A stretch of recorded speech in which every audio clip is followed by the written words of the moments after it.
S Alam group, Chittagong সংবাদ। Anthrax নিয়ে আতঙ্কিত না হতে বিভিন্ন মহলের পরামর্শ সত্ত্বেও চট্টগ্রামে এই নিয়ে আতঙ্কের রেশ রয়ে গেছে। বিশেষজ্ঞদের পাশাপাশি গরু ব্যবসায়ী ও বাজার কমিটিগুলোর নানা তৎপরতাও এই আতঙ্ক কমাতে পারেনি। চট্টগ্রাম প্রতিনিধি আলমগীর অপুর রিপোর্ট, জানাচ্ছেন মানুফা রহমান। দেশের অন্যান্য জেলার তুলনায় চট্টগ্রামের মানুষ যে গরুর মাংস বেশি পছন্দ করে তা অনেকেরই জানা। প্রতিদিন যেখানে মহানগরীর শতাধিক বাজারে হাজার খানেক গরু ও মহিষের মাংস বিক্রি হতো, অ্যানথ্রাক্স আতঙ্কে সেখানে এখন 50টির বেশি গরু জবাই হয় না। কাজীর দেউরি বাজারের মাংস ব্যবসায়ীরা জানালেন তাদের দুর্দশার কথা।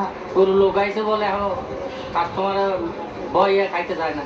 এখন মনে করেন আমরা দুটোও এক দোকানে দুটো জব করছি, তিনটেও জব করছি, এরকম জব করছি, এখন 8টার মাংস দিতে পারিনি। এখন অ্যানথ্রাক্স নিয়ে পরিস্থিতি যেদিকে এগোচ্ছে তাতে করে মাংস ব্যবসায়ের সাথে জড়িত লক্ষাধিক পরিবার পড়েছে চরম অনিশ্চয়তায়। চট্টগ্রামের বিভিন্ন বাজারের কমিটিগুলো সংবাদ সম্মেলন আর বাজার মনিটরিং করে ভোক্তাদের আশ্বস্ত করার চেষ্টা করছেন প্রতিনিয়ত।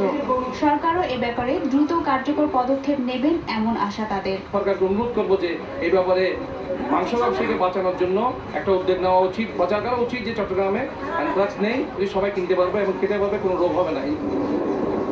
মানুফা রহমান, RTV নিউজ ডেস্ক।